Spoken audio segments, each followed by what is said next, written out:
different levels, I cannot relate. You never win if you playing it safe. It's all a game until you get played. This story out of Allentown, Pennsylvania.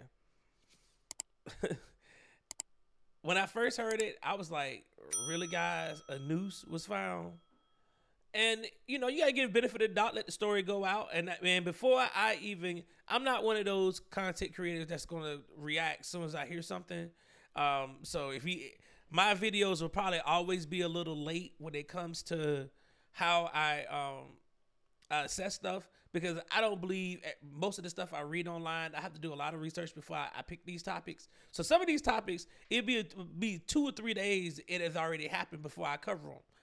And that's the reason why, because I want to make sure before I cover something that I'm not just doing it on impulse, that I got the correct story, the information is put out so that it's true and accurate. And then I don't have to come back and do some retraction, you know, or I retract a statement or do a retraction video and say, hey, everything I thought was wrong.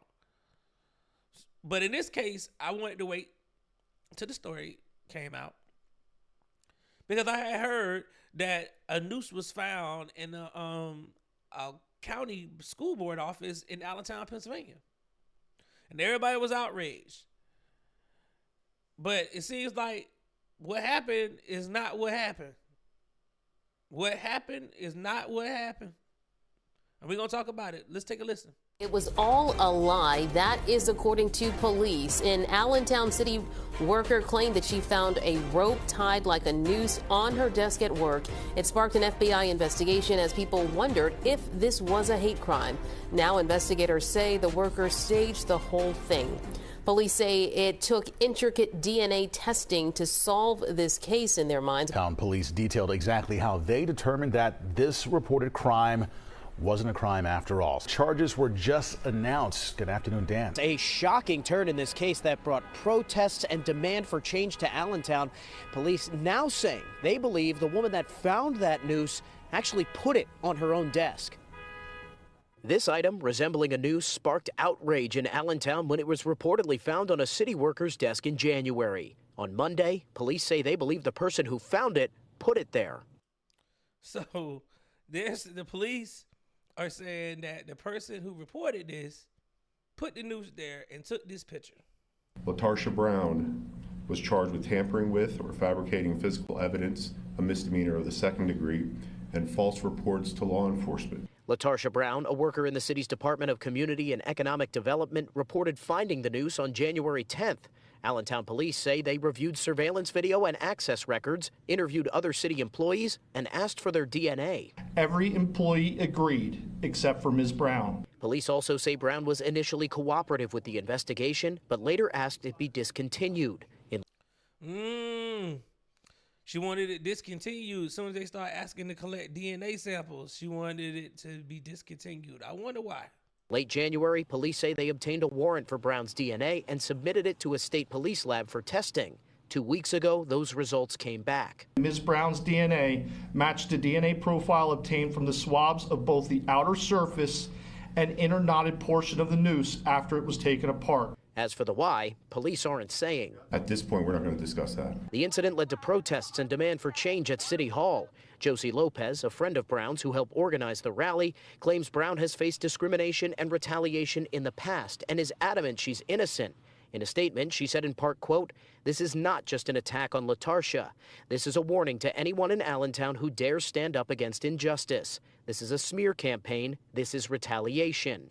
But Mayor Matt Turk believes the incident has helped bring the conversation over inclusion to the forefront at City Hall. That has helped lead conversations in City Hall about what it means to be inclusive, about what it means to respect each other's employment, and that will continue.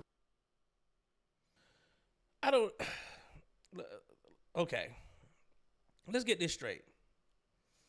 This woman decided that she was going to plant a noose, allegedly plant a noose in her, in City Hall to spark an outrage. This happened back in January. The police did a thorough investigation. DNA analysis of the noose finds out that it belongs to this woman. The woman who allegedly found a noose. They found after she refused to want to cooperate, she wanted to dead the investigation. And then here you have her friend now, who comes out and makes a statement and says that this woman has been facing discrimination in the workplace for a long time. And I'm just going to say this. Give it up. Give it up. Your friend lied. That's what happened. And she got you out here looking silly and stupid.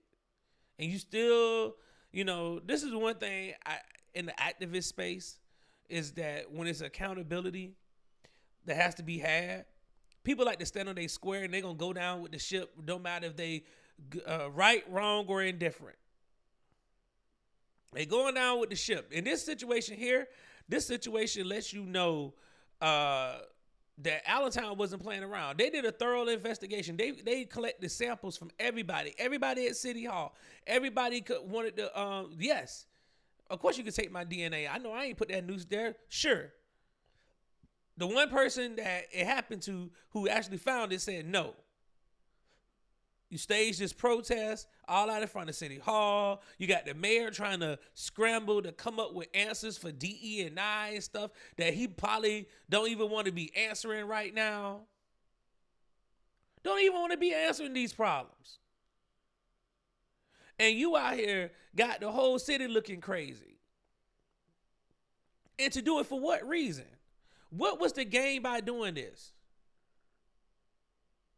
What, to make black people just look crazy and race bait?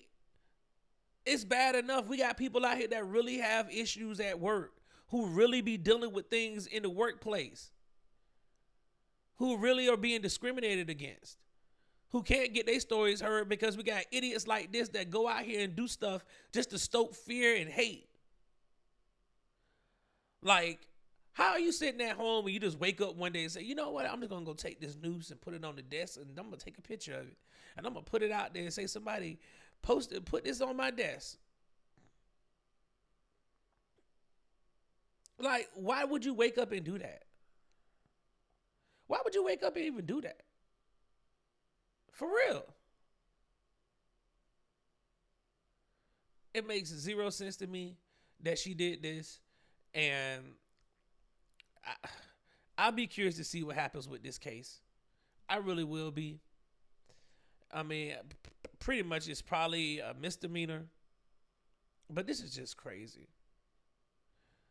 And we already know it's gonna when the truth comes out, and eventually it's either she had a mental health episode or something. They're gonna make up something.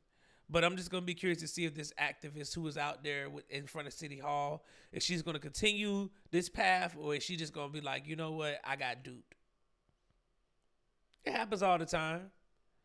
A lot of people got duped by Black Lives Matter. Well, not the activist part. Those folks who decided they want to start an organization called Black Lives Matter. They duped a lot of people. Left the activists in a bad situation. Bad situation. Really, really bad. So, like I said, I'll let y'all know when I find out about this. As it goes along, this story. Because I'll be curious to give y'all an update on what happened in this case.